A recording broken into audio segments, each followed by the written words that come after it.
विभिन्न शुभ अवसरों व शुभ कार्यों के आरंभ में सुंदरकांड का पाठ कराने का विद्वानों द्वारा विशेष महत्व बताया गया है।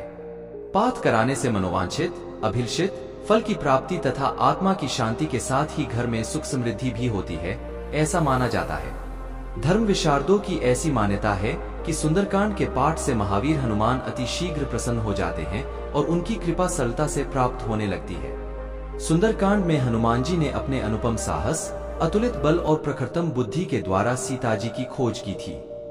यह अध्याय हनुमान जी की सफलता को दर्शाता है और उनके भक्तों को सत्कार्य करते हुए जीवन में सफल होने की प्रेरणा प्रदान करता है। वास्तव में सुंदरकांड एक भक्त की भव्य विजय का अध्याय है, जो अपने इष्ट प्रभु श्री राम की कृपा और अपनी इच्छाशक्ति के बल पर अति विस्तृत समुद्र को लांघने का चमत्कार कर सकता है। इसी कारण रामचरितमानस के इस अध्याय को न केवल सुंदरकांड का नाम दिया गया, बल्कि इसे अत्यंत श्रेष्ठ भी माना गया है। सुंदरकांड रामचरितमानस का वह खंड है जो कठिनतम परिस्थितियों में डूबते व्यक्ति को भी तिनके का सहारा बनकर उबार लेता है। वह दुर्गम और दुरूह परिस्थितियों से संघर्ष करने की ताकत प्रदान करता है और विश्वास दिलाता है कि जिस तरह पवनपुत्र हनुमान को याद दिलाने पर ध्यान आता है कि वे तो अतुलित बलधामा हैं, उसी प्रकार हर व्यक्ति के पास अदम्य साहस और असीम ताकत है। जरूरत है कि हम इस शक्ति को पहचानें और किसी तरह का समझौता किए बिना प्रतिकूल परिस्थितियों से लोहा लेने के लिए तैयार रहें। जिस तरह भगवान हनुमान के मार्ग में बाधाएं भी मिलती हैं और प्रलोभन भी मिलते हैं, मगर वे इन दोनों से तटस्थ अपने लक्ष्य की ओर उन्मुख रहते हैं। सुंदरकांड का पाठ कर व्यक्ति भी अपने भीतर उसी तरह की तटस्थता और दृढ़ता का विकास करता है जो उसे अपने लक्ष्य से भटकने नहीं देता है। मगर तकलीफ इस बात की है कि आज के समय में ऊर्जा के इस अपरिमित भंडार को खोलने और पढ़ने के प्रति समकालीन पीढ़ी के भीतर उस तरह का आकर्षण नहीं रहा है। सुंदरकांड श्री रामचरितमानस का सबसे मनोहर अध्याय है। जिस तरह महाभारत का विराट पर्व सर्वोत्तम अंश है, उसी तरह श्री रामचरितमानस में सुंदरकांड सबसे अच्छा अंश है। इसके श्रेष्ठ होने की अवस्था का कारण का वर्णन करते हुए कहा गया कि श्री सुंदरकांड में भगवान राम सुंदर हैं, पूरी कथा अति सुंदर है, माता सीता सुंदर है। इसके अलावा इसमें श्री हनुमान जी का पवित्र जीवन चरित्र है जो सेवकों के लिए कल्पवृक्ष है।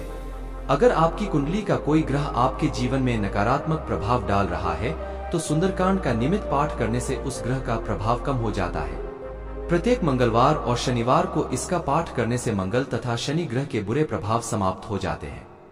अगर आपको लगता है कि आपके अंदर किसी बुरी नकारात्मक शक्ति का वास हो गया है, तो आपको शीघ्र ही सुंदरकांड का पाठ शुरू कर देना चाहिए। इसके पाठ के प्रभाव से आपके घर में भूत प्रेत व प्रेतात्मा से संबंधित किसी भी प्रकार की नकारात्मक शक्तियों का वास नहीं होता। मन लगाकर इसकी चौपाइयों को गाने से आपके घर के लोगों का मन भी अशांति से बचता है। ऐसी कोई विशेष परिस्थिति हो जब आप इसका पाठ नियमित रूप से न कर पाए, तो प्रयास करें कि कम से कम सप्ताह में एक बार अवश्य करें। इस पाठ को करने की सलाह कई बार आपको ज्योतिषाचार्यों या विद्वांजनों से मिलती होगी। वे ऐसी सलाह बार बार इसलिए देते हैं क्योंकि वे इस पाठ के महत्व को जानते हैं। इसका पाठ करने से आपकी जिंदगी में मौजूद और भविष्य में आने वाली सभी परेशानियां छूमंतर हो जाती है। इससे आपके आत्मविश्वास में भी बहुत वृद्धि होती है तथा आप जीवन में सफलता की ओर अग्रसर होते हैं। आपकी बुद्धि तीव्र होती है। रामायण के इस कांड को सुंदरकांड क्यों कहा जाता है? राम के बाल स्वरूप के वर्णन को बालकांड कहते हैं। लंका में राम के स्वरूप को लंकाकांड के स्वरूप में हम जानते हैं। प्रश्न उठता है, इस अध्याय को सुंदरकांड क्यों कहा है? सुंदरकांड के माध्यम से जो पूरी चर्चा कही गई है, उसका प्रमुख केंद्र हनुमान है, परंतु प्रत्यक्ष और परोक्ष स्वरूप में जिनका वर्णन मुख्यतः किया जा रहा है, वो राम हैं। यहाँ सुंदरकांड के स्वरूप में जो नाम दिया गया है, उसका संबंध हनुमान से नहीं है, सीधे राम से है। राम का सौंदर्य और पूर्णता सुंदरकांड में ही प्रकट होती है।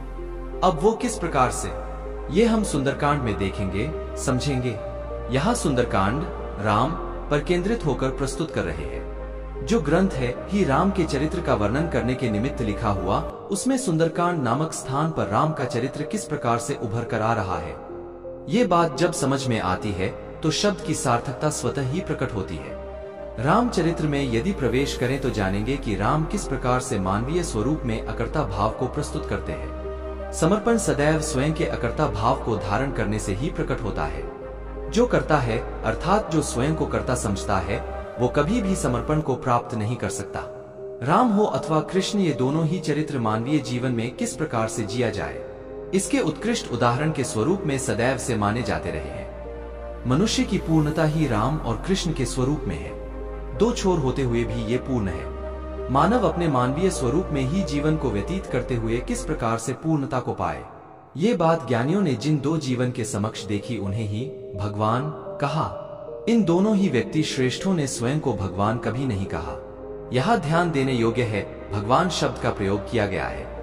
इन दोनों ही श्रेष्ठ स्वरूपों ने स्वयं को सहज सरल रखते हुए केवल अपना मानवीय जीवन जिया है। अपनी विशिष्टता को सिद्ध करने का इनमें कोई ध्येय नहीं था। मानवीय जीवन अपने शुद्धतम स्वरूप में किस प्रकार से जिया जाए, यही बात हम रामचरित्र द्वारा समझते हैं। राम के जीवन के विविध खंडों का जब उल्लेख किया जाता है, तो जहां रामचरित्र के विषय में सबसे अधिक मूल्यवान बातों को ज्ञानियों ने विवेचन कर प्राप्त किया, तो पाया कि किसी भी मानवीय स्वरूप की इससे उत्कृष्ट अवस्था नहीं हो सकती जो समय विशेष में राम के मध्य से देखी गई। स्वयं की शक्तियों तथा अवस्था का व्यर्थ ही तथा अन्य भयभीत करने के लिए स्वयं के दम्भ के कारण अथवा किसी अन्य के अहंकार को मिटाने के लिए जानकर जो इनका प्रयोग नहीं करते हैं, वो राम है। प्रथम विषय जिस ओर ध्यान जाता है वो यही प्रकृति की ओर समर्पित भाव है।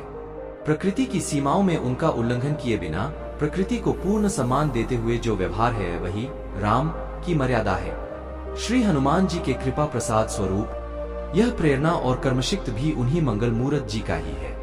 यह आशीर्वाद और कामना तो हमारी अपने आराध्य श्री हनुमान जी महाराज से सर्वदा ही रहती आई है, और ऐसे कृपालु हैं श्री रामदूत जी की सदा ही सहाय रहते आए हैं। अनूठे भक्तों के चमत्कारी कार्यकलापों की एक कड़ी यह सुंदरकांड हम आपकी सेवा में लोकार्पित कर रहे हैं। अपार हर्ष के साथ आइए हम इसे निहारे और हनुमान जी की सत्प्रेरणा और प्रभु कृपा के प्रसाद से सदा आनंदित रहें, लाभान्वित हों। आप सभी सुधी पाठकों को आपके सुंदरकांड को पढ़ने की भावना को सादर नमन करते हैं।